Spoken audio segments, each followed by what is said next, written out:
What's up, everybody? This is your host, Jamian. And Drina. All right, coming to you for the first season, of Sunday Street. Today we are here with Representative Sonya Williams Barnes. How are you, Ms. Sonya? I'm fine. Good. Thank you. Yes, and Ms. Sonya, of course, many of you may know she is a state representative for District 119 here.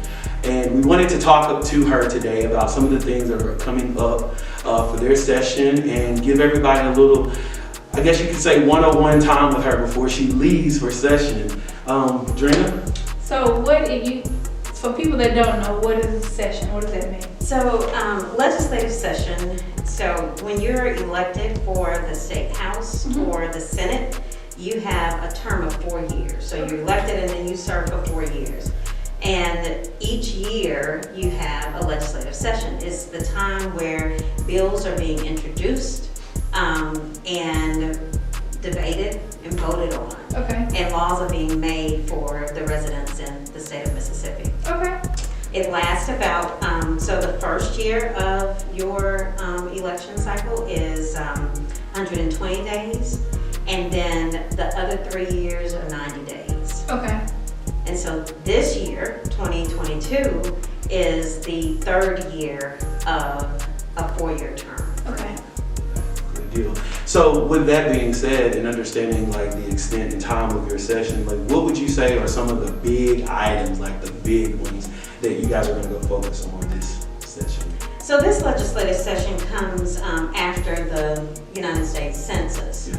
And redistricting is going to be the big thing. Redistricting is based on population. So each legislative district has a certain amount of people that are in each district. And so the whole state, you break it up into districts according to population. That's why it's so important for us to fill out the census and be a part of the census, because it plays such a vital role to how everything is run, how you are represented in this state. When talking about redistricting, you said it was important that we all pitch in or participate in that census. Now I know some people personally who choose or opt not to complete the census because their reason is they don't want the government in their business. We know that in our culture sometimes that's a big thing, especially when we're dealing with some of our elders. Could you shed a little bit light or maybe offer a little bit of encouragement in that area? Yes, and so we have 10 years now that we are going to have to work in new districts. So this year we will go into legislative session, maps will be drawn, districts will be formulated, not just on the state level, but also our county supervisors. It tells who's going to represent you according to where those people live and how those districts are formulated.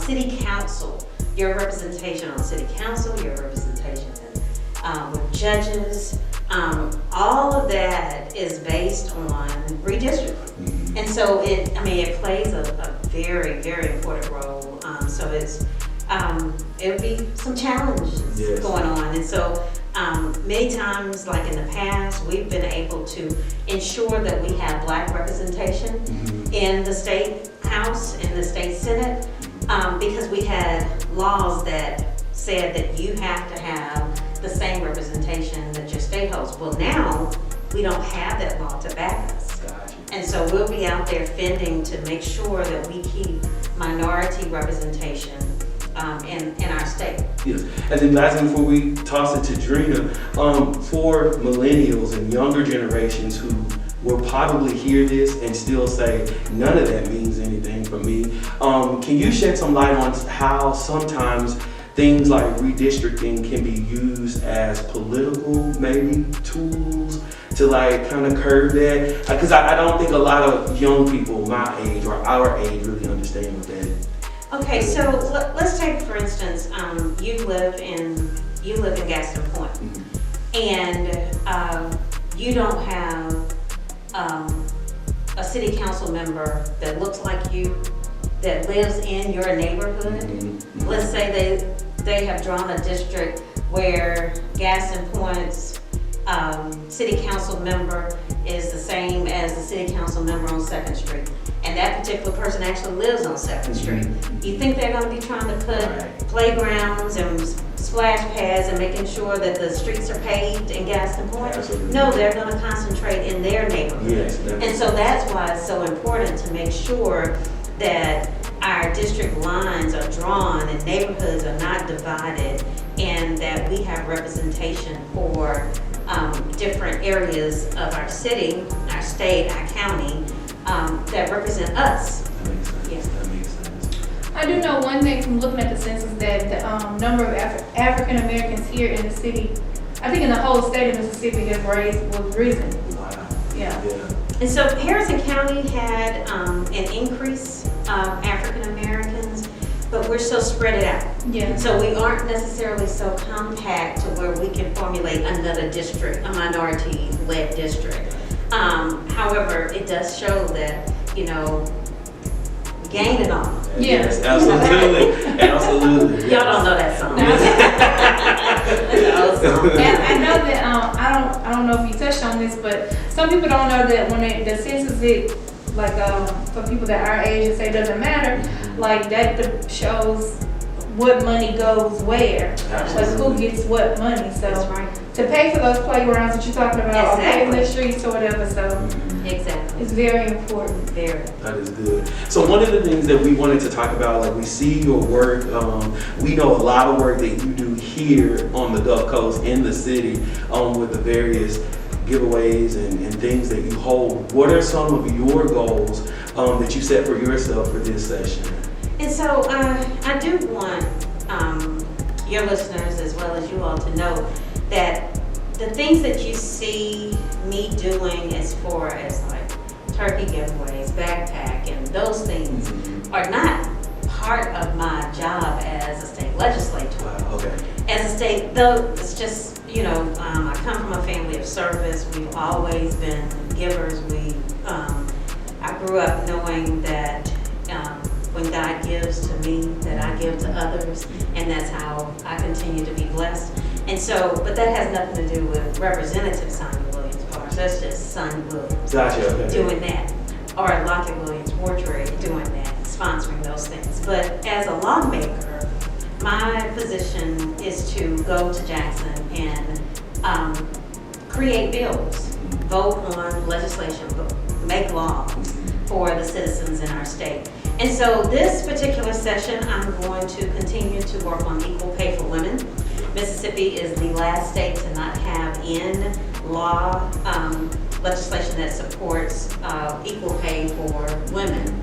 And also our dignity, female inmate dignity bill, which we were successful in getting some things passed for it this past legislative session. So now women that are having children that are incarcerated no longer have to be in restraints as they I don't think anybody knew that. Yeah, I didn't know that that's until what I'm I don't think I knew that until I came and heard you speak about it, but I was gonna ask you about it.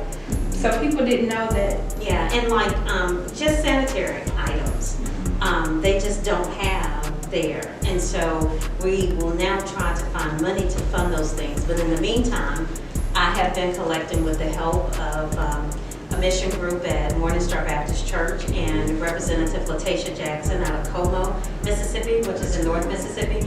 We collaborated and gotten necessary items for those ladies that are in Rankin County. That's amazing. That's really good. So I know we've done a lot of talks, and Drina has done a lot of talks with female business owners, and we are starting to see a whole lot of that now. And I think it's really important. I'm really big on equality, especially when it comes to women and the things that they deserve, because they show up in spaces just like men do, and I think that they deserve the same recognition, the same pay. So thank you for that. And we wanted for the millennials, we want to clear up some things, y'all. She just told us that all those giveaways, it's not, so y'all can dead that in the community. She is not obligated to do that, and so I want to personally say thank you for that and what you do for District 19 and people throughout the Gulf Coast. Yes, thank you.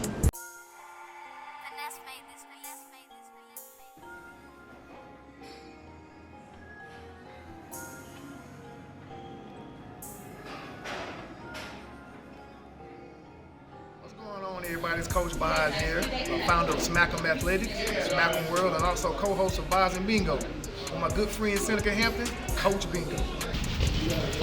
What's up, Coach? What's up, Coach Bingo?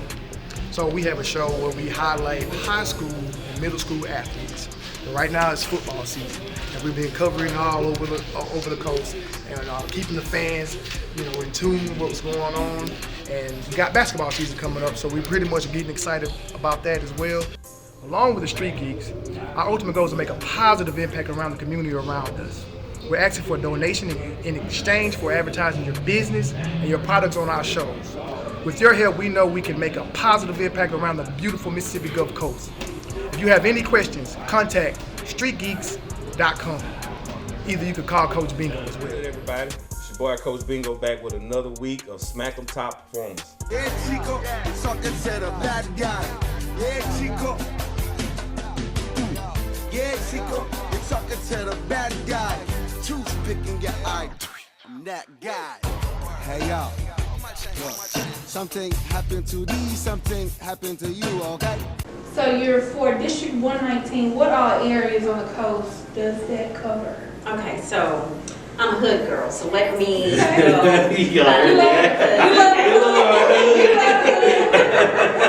you have Gaston Point, you have the Quarters, you have Sonya City, you have Magnolia Grove, Pine Hills, North Gulfport, East and West, Rolling Meadows, parts of Side Camp. Let me not forget any. Did I say Pine Hills?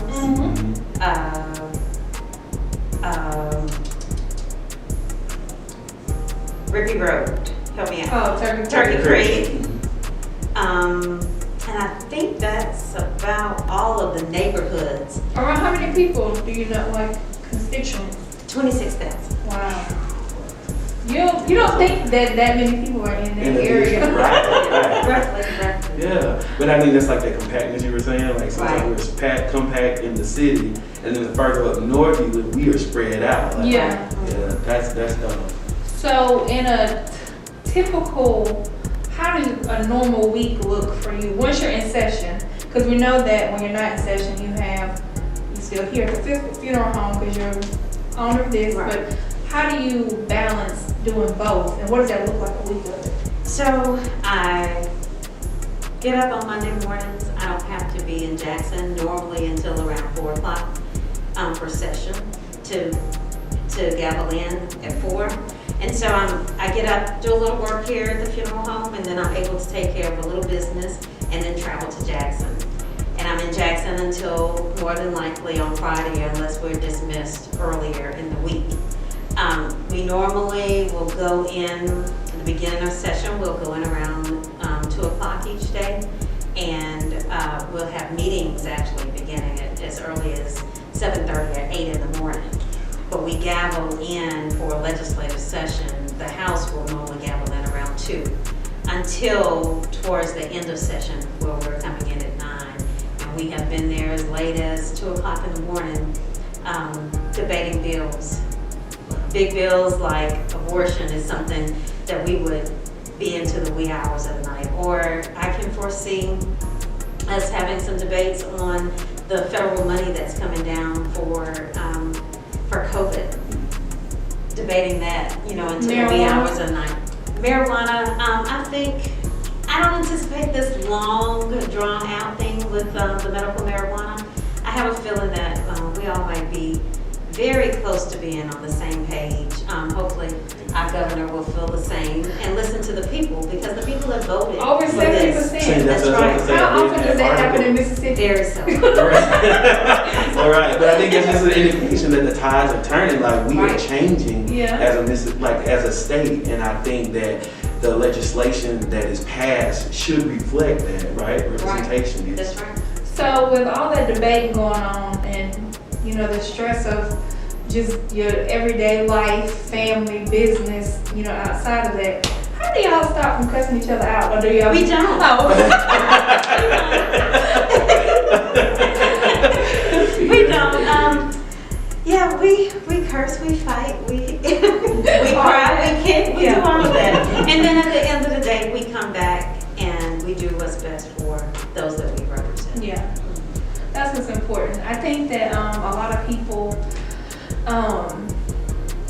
think that with you, we have a good example of it. But I think some people, they don't take into, when it's time to go back to those ballots for the smaller local elections, they don't think about, they'll vote for whoever, if it's a D or R or whoever it is they want to vote for, and then they just leave it up to those hands and they don't worry about it until something goes wrong and they're like, what? I didn't vote for this. Right.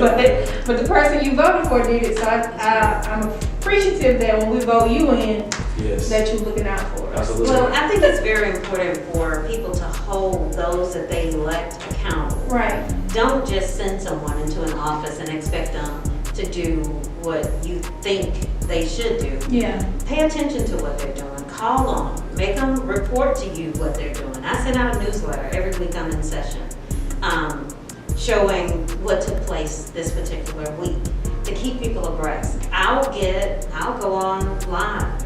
If it's something that I need, the community, my constituents to know that's going on, like when we were voting on the flag, I thought that was very important for everyone to be able to see that vote take place. Right. Because that was a moment of change for our state. And so my mission is to inform. And these seats don't belong, District 119 is not my seat. Right. District 119 belongs to the people who live in District 119. I'm just their spokesperson as long as they elect me. So if you have anybody that wants to get involved in any way, if they want to decide they want to run, or if they want to help you, like whenever it's time to campaign again, what is a way that they can? They can go to my website, which is SonyaWilliamsBarnes.com, and to sign up as a volunteer. They can get their newsletters that way to be informed. And anyone that is interested in running for office and would like my opinion and share my experiences with them, I'd be happy to sit down with them. You are never too young. If you are old enough to vote, you are old enough to run for office. And that's important that we have, new life Yeah, and new ideas.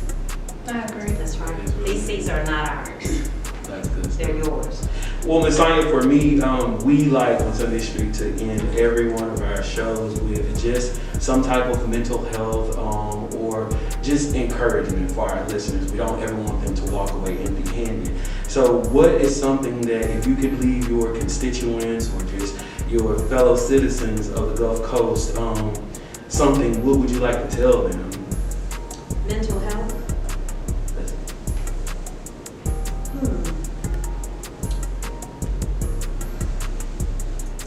Or just encouragement, just in general, what's going on, like something that maybe helps you when you're about to get ready to start this full pack schedule. I can't put it on TV. So I think it's very important to be able to balance life. Yes, okay. Good. And to know that change does not come overnight, Yes, that it takes consistency. I have introduced bills for 6 years that never pass, and then all of a sudden they pass. So it shows that if I keep pushing this and if it's something that you're passionate about, then keep pushing it. Don't quit. Don't think that you should, just stop and just let it go. Don't let it overcome you, because you have to stay, calm, cool, and collected in the process because you want to stay sane. Right. And always pray and find some time to wind down. And whatever you enjoy doing when you wind down, I like to drink red wine at home. Because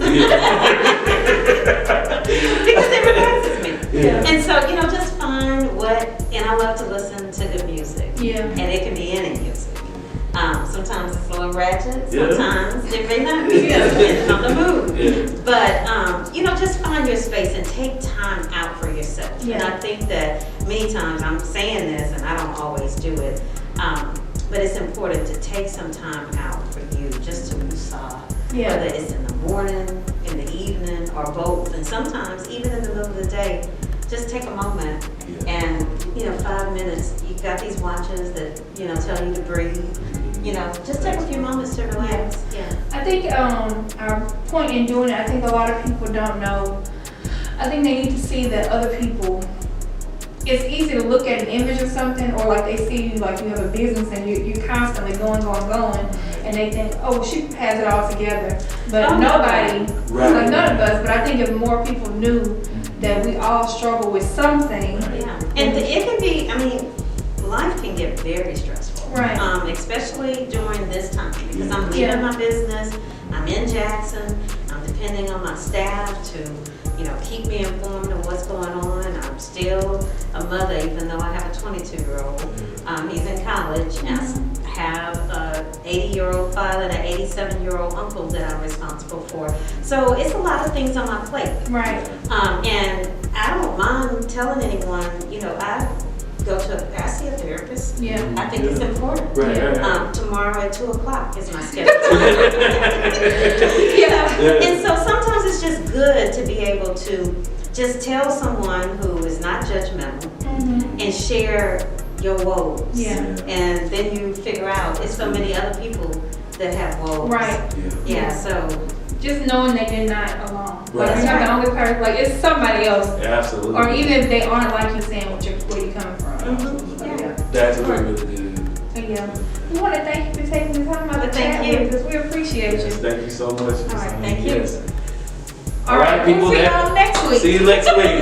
We're out.